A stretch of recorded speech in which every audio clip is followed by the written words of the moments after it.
Hey, welcome back everyone to another ScaleFlux Computational Storage Drive 2000 series video. I'm once again joined by Dr. Tong Zhang and talking about compression. So last time we covered that having compression can really bring about a lot of benefits, like reducing your flash storage cost of ownership and also greatly boosting the performance. So today we're talking about if these benefits are so great, why aren't more SSDs in the market doing this? How difficult is it? So we'll begin with the first question. What is unique about built-in transparent compression in storage drives?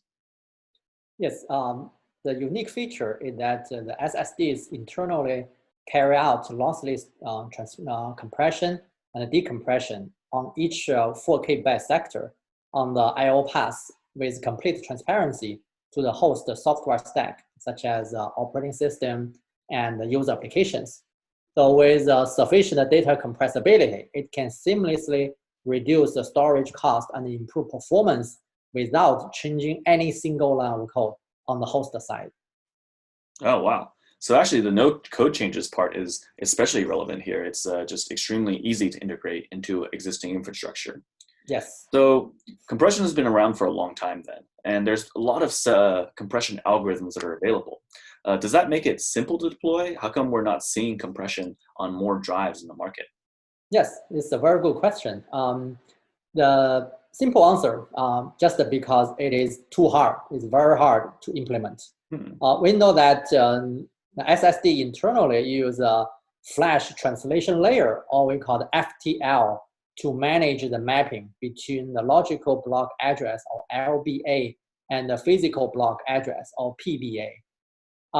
In conventional SSD, without transparent compression, all the LB and the PBA always correspond to a fixed 4 kilobyte size.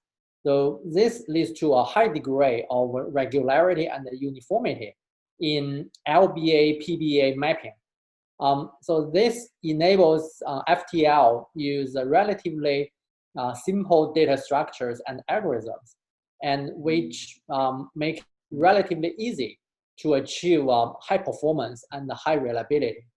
On the contrary, in order to support the transparent compression, we must deal with an unpredictable compression ratio that varies from one 4K byte block to its next.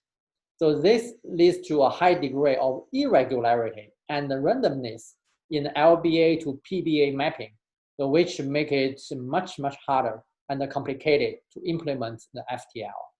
Right. And this totally covers a subject that we had in the previous video, which is depending on what kind of file you have, whether, for example, it's a simple text file or if it's a harder to compress video file, the compression ratio can dramatically change. And therefore, the variable mapping is definitely an issue in these cases. Yes. So compression, therefore, is a well-known concept.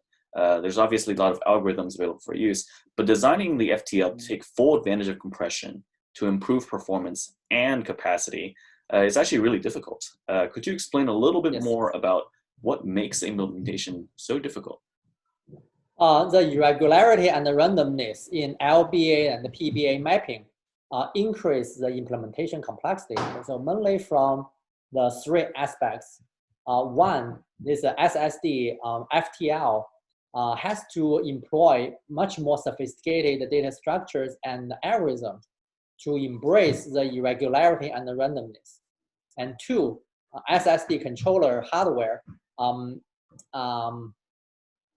including the compression engine, data buffering, and the flash control, must much more closely co-design with the FTL in order to achieve a high performance across all the corner cases. And lastly, the higher complexity make it much harder to ensure the data storage reliability and the drive stability. So all these factors together make it very challenging to bring such a simple concept into commercially viable products. Sounds good. Yeah. So to our viewers, we know that that was a lot of information and might be a little bit difficult to follow. That's just why we are publishing the full script in the description of the video. You can always check that out. And we'll look forward to having a part 3, talking more about compression with Dr. Tong soon. Yep. Okay. Thank you very much for joining us. And if you want to see more, please go visit ScaleFlux.com.